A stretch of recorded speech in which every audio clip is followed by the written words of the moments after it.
போதை தெரியாமல் பாதை தெரியாது. The way to get to the top is to get off your bottom. Self-knowledge is the best education. A contented mind is the best philosophy. Fight against one's own weakness is the best war.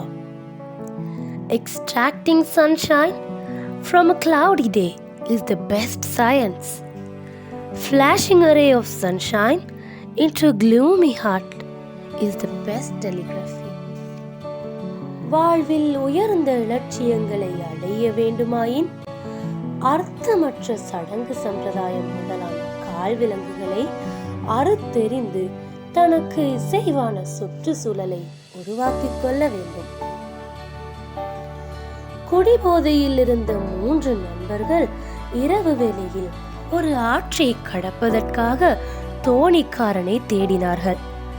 கரையில் தோணி இருந்தது. தோணி சொந்தக்காரனை காணவில்லை.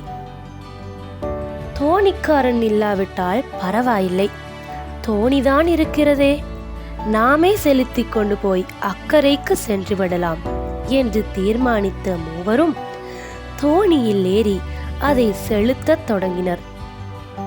ஆற்றில் தோணி சென்று கொண்டிருந்தது. ஆனால் கரை வந்து சேரவில்லை. மூவரும் பலம் கொண்ட மட்டும் வலித்து பார்க்கிறார்கள். கரையை காணவில்லை. பொழுது புலர்ந்தது. விடிந்தும் விட்டது. இவர்களுக்கும் போதை தெளிந்து விட்டது. கயிறொன்றினால் தோணி மரத்தில் கட்டப்பட்டிருந்தது.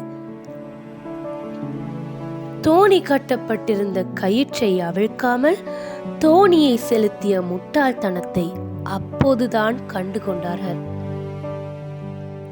பந்த பாசம், பழக்க தோஷம், சடங்கு சம்பிரதாயம், சாதி இனம் முதலான கால் விலங்குகளை அறுத்தெறியாது எந்த மனிதனும் எந்த சமுதாயமும் முன்னேற்றத்தின் முதல் படியை கூட அடைய முடியாது. வாழ்க்கை ஒரு கப்பல் போன்றது. அதை செலுத்தும் மாலுமி நீங்கள்தான்.